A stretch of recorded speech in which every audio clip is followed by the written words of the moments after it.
Stefan के cell phone में एक नोटिफिकेशन आया था, तो फिर उसने इधर उधर देखा और पेड़ के पीछे छुप गया वो मैसेज चेक करने के लिए। इस जगह पे सेल फोन लाने की परमिशन नहीं है, इसलिए स्टेफान ने किसी को माइल्स के बारे में पता करने के लिए कहा था, तो अभी उस बारे में मैसेज आया था कि तुमने मुझे जो पता करने के लिए कहा था उस बारे में पता चल गया है। गुड न्यूज है और बैड न्यूज भी है। गुड न्यूज ये है कि जिमी के फादर तुम्हारे घर आए थे और तुम्हारे डैड को बताया कि उसका बेटा जिमी किसी लड़के से प्यार करने लगा है, यहाँ तक कि उस लड़के के पीछे पीछे वो दूसरी कंट्री में भी चला गया। तो इससे ये पता चलता है कि जिमी और माइल्स अभी साथ में नहीं है। और बैड न्यूज ये है कि माइल्स भी बिना कुछ बताए कंट्री छोड़ के चला गया है, यहाँ तक कि जिमी को भी नहीं पता। तो फिर तुम्हें भी अब गिव अप कर देना चाहिए, बस वहीं पे रहना और इन सब के बारे में भूल जाना।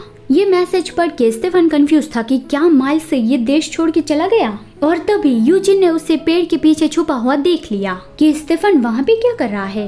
और जब वो स्टेफन के पास गया उससे बात करने के लिए, तब स्टेफन बहुत ज्यादा गुस्सा था। उसके हाथ में बाथरूम वाली सारी चीजें थी, शैम्पू और साबुन, टब सब कुछ नीचे फेंक दिया। और उसका गुस्से भरा चेहरा देख के तो यूजिन बहुत ज्यादा डर गया, पर स्टेफन ने तो उस पर कोई ध्यान ही नहीं दिया और जल्दी जल्दी में जाने लगा। तो यूजिन ने उसे पूछा कि स्टेफन क्या हुआ। स्टेफन ने कहा कि मेरा पीछा करना बंद कर दो, लेकिन यूजिन ने उसका हाथ पकड़ के उसे रोकने की कोशिश की।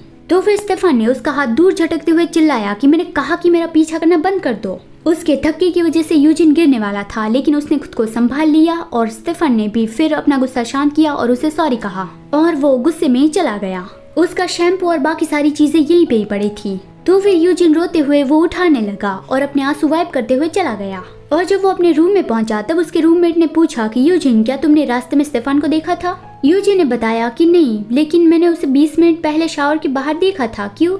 उसके रूममेट ने बताया कि वो बंदा तो बहुत ही गुस्से में यहाँ पे आया और अपना जैकेट लेके भाग गया।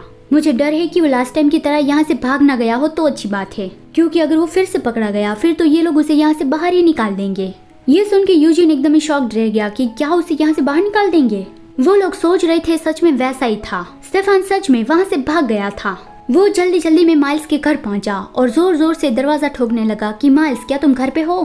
काफी देर से कोई भी जवाब नहीं दे रहा था, तो स्टेफन सोचने लगा कि क्या वो सच में ये देश छोड़ के चला गया है, लेकिन उसने मुझे कुछ भी क्यों नहीं कहा। और जैसे ही दरवाजा खुला उसके चेहरे पे स्माइल आ गई कि माइल्स क्या तुम, लेकिन वहाँ पे था जिमी अपने गहरे काले डार्क सर्कल्स के साथ। स्टेफन ने पूछा कि ये माइल्स का घर है ना, तो फिर तुम यहाँ पे क्या कर रहे हो, माइल्स कहाँ पे है। जिमी ने बताया कि ये घर मैंने खरीद लिया है, उसके वापस आने का मैं यहाँ पे इंतजार कर रहा हूँ।